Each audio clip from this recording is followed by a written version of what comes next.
Hello Virgo, Sun, Moon, Rising, and Venus signs. Kamusta kayo? Sana po ay nasa mabuti kayong kalagayan. Welcome back po sa Star Tarot at kung bago kayo rito, welcome din po kayo. Please subscribe, like, share my videos, and leave me a comment po kung naka-resonate po kayo. Thank you.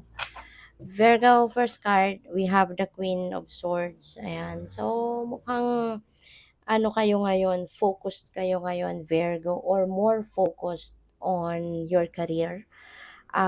Maaari na ngayon mas bibigyan mo ng mas maraming oras yung trabaho mo, yung karera, you know. Kasi po pwede na in the past, no, or in the recent past, po pwedeng other areas of life yung napagbigyan mo ng mas maraming oras. But now um,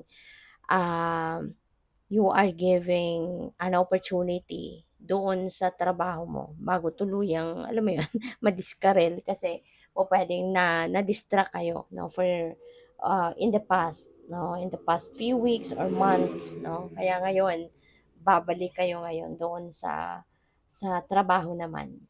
So, what else? We have the Eight of Wands. May travel talaga.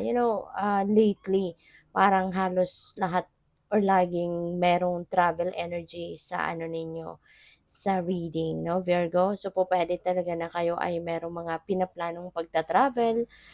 Po pwedeng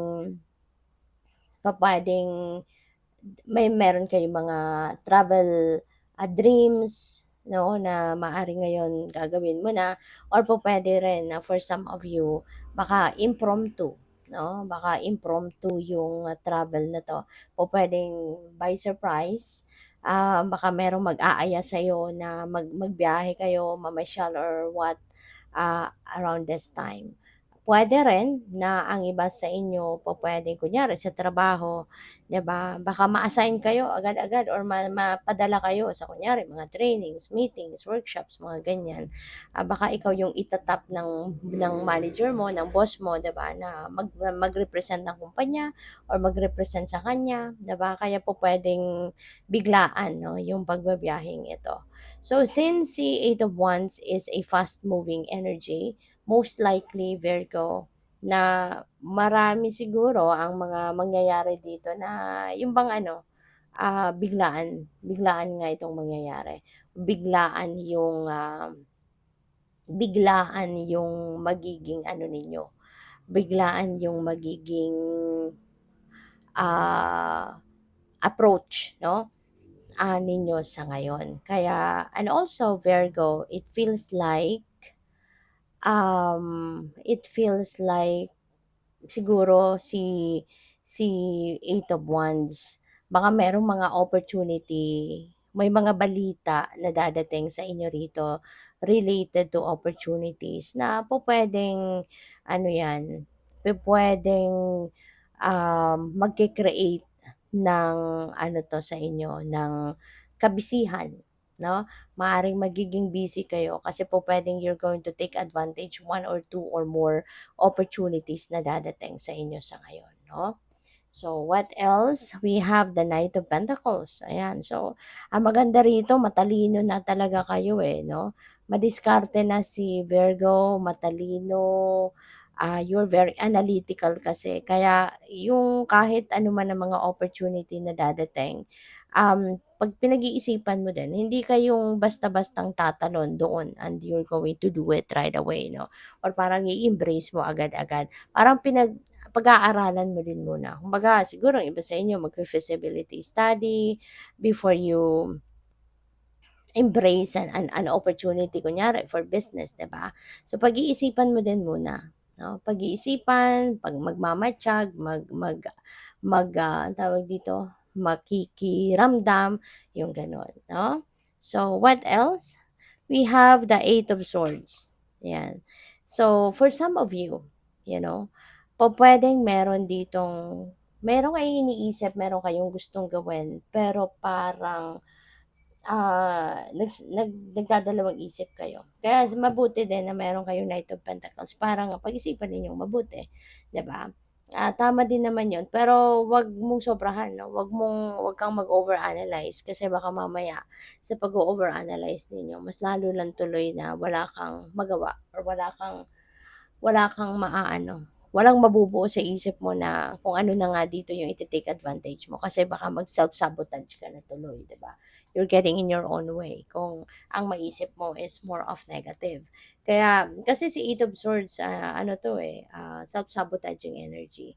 So, maaaring nagne-negative thinking dito ang iba sa inyo or magne-negative thinking. Maybe it's because of overthinking, overanalyzing things, 'no? Siguro masyado naman ninyong naiisip yung mga negative impact or possibility, 'di ba, ng kung ano man itong pinaplano ninyo, 'no? So what else? We have the Chariot, travel, 'no? So talaga merong magta-travel dito, Virgo. Baka mabi-busy ka, you know? Kung dati na-busy ka for other things, 'no, other than your trabaho. Baka ngayon dahil sa trabaho din naman kayo ma-busy, baka yung trabaho ninyo may require you to travel a lot or po puwedeng sa business ninyo kung meron kayong negosyo, baka mapapa-travel kayo ng mas madalas, 'no? So, pupuwedeng gano'n ang ganap dito. Kaya medyo medyo nakikita ko dito na you will be busy. So, yun. So, parang ano 'to, it's a good busy. Kasi pupuwedeng related nga ito sa inyong trabaho or sa, negosyo. So, what else? We have the Fool. You're definitely going to start something new in your life, Virgo. So, magsisimula ka talaga dito ng bagong ganap, 'no, and, kung anong sisimulan mo dito, this is something na you've never done this before. This is something na ngayon mo lang talaga susubukan, 'no? Hindi mo 'to sigurado 'no, hindi mo talagang susugal ka dito. You don't know what is at stake dito kumbaga. Hindi mo alam kung anong klaseng journey ang pagdadaanan mo rito, but anyway, you are going to embrace this. Kasi totoo kung hindi ka susugal, hindi mo masusubukan, 'di ba? Hindi mo malalaman hangga't hindi mo sinusubukan. Kaya maaaring gano'n ang magiging mindset ninyo sa ngayon. You have an idea, then you're going to take advantage of that. You're going to start to, um, gawin ang mga bagay na ito, 'di ba? So, good luck sa iyo, Virgo. Okay? Kasi depende sa inyong sitwasyon. Maaaring sisimulan mo dito bagong relationship, 'di ba? Maaaring ang iba sa inyo mag-aasawa na, 'di ba? So, 'yun. Pupuwedeng ang iba sa inyo magpu-put up ng panibagong negosyo or magcha-change ng career path, 'no? So, pupuwedeng may gano'n. Kaya depende 'yan sa inyong sitwasyon. So, we have King of Swords, ayan. So, siguro meron kayong ano, before you start kung ano man itong sisimulan mong bagong chapter sa buhay mo, maaaring you are going to seek for advice, 'no? Maaaring professional advice yung hihingiin mo sa iba, maaaring magkokonsulta ka sa iba na merong expertise or merong background, 'no, sa gusto mong gawin. Kaya go for it, 'no? If you feel like yun ang kailangan mo, then go for it para makasigurado ka, makakatulong sa'yo na magkaroon ka ng mas maraming idea, mas maraming impormasyon na makakatulong sa'yo sa pag-put up 'no, ng kunyari ng business na ito, okay? Mas maraming alam, mas mabuti para alam mo kahit papaano kung papaano mo, ina-navigate 'no, yung bagay na ito. So, good luck sa'yo. Thank you for watching. Love and light. Namaste.